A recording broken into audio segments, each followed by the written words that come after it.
Hi everyone, my name is Maggie Treter, and on behalf of my co-authors, I will be presenting on our paper in Family Process titled Having a Baby, Impact on Married and Cohabiting Parents' Relationships.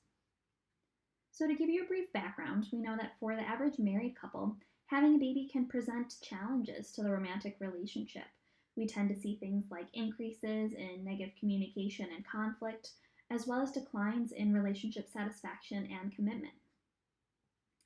We also know that 40% of all births in the United States are actually to unmarried parents, and that many of those parents are living together at the time of the baby's birth. Yet, less is known about how having a baby influences their relationships.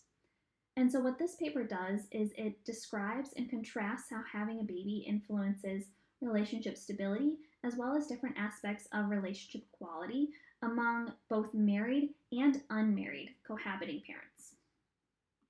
We used a sample of 179 individuals who gave birth to a child at some point in the study, a larger longitudinal study of relationship development. They had to be in a relationship with the other biological parent at the time of birth, as well as living together with the other biological parent. And we made this decision in order to sort of tease apart any changes in relationship quality that might occur from moving in together during pregnancy or when having a baby. And so what we found was that unmarried cohabiting parents, who I will refer to as cohabiting parents throughout the rest of this video, these cohabiting parents actually broke up at significantly higher rates compared to married parents.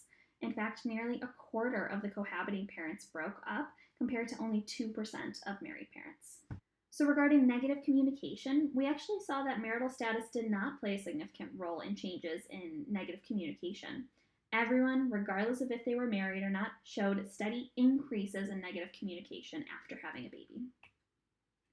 For relationship satisfaction, we found that marital status did actually play a role, where the married parents started out with significantly higher relationship satisfaction before the baby, but married parents also showed gradual declines in relationship satisfaction, while the cohabiting parents didn't show any changes after having a baby. And finally, regarding relationship commitment, we saw that not only did marital status play a role, but also gender of the parents played a role.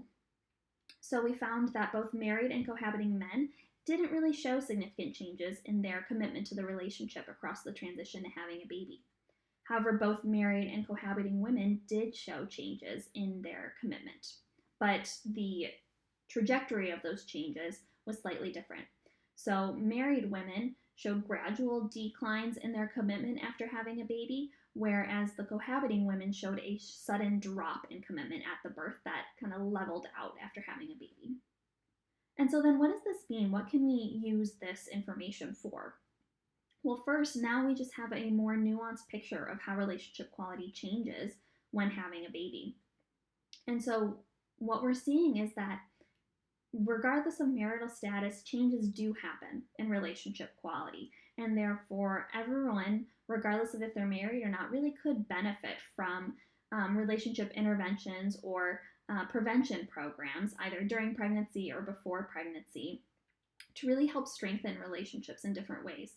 So, for example, targeting things like destructive patterns of negative communication, as well as increasing positive communication and conflict resolution, but also finding ways for programs to strengthen and maintain commitment in relationships where, again, we saw that the cohabiting parents tended to break up at higher rates, so being able to really focus on commitment in the relationship and finding ways to prevent breakup. But we also saw that there were declines in commitment among married women. And so finding ways to help strengthen and maintain their commitment will be important as well. And then we also saw that relationship satisfaction tended to decline in the married sample. And so finding ways to increase relationship satisfaction, such as spending more time together as a couple, and doing things to really focus on the relationship rather than only focusing on the baby or household tasks. And so with that, I just want to say thank you for listening, and we hope that you enjoy our paper.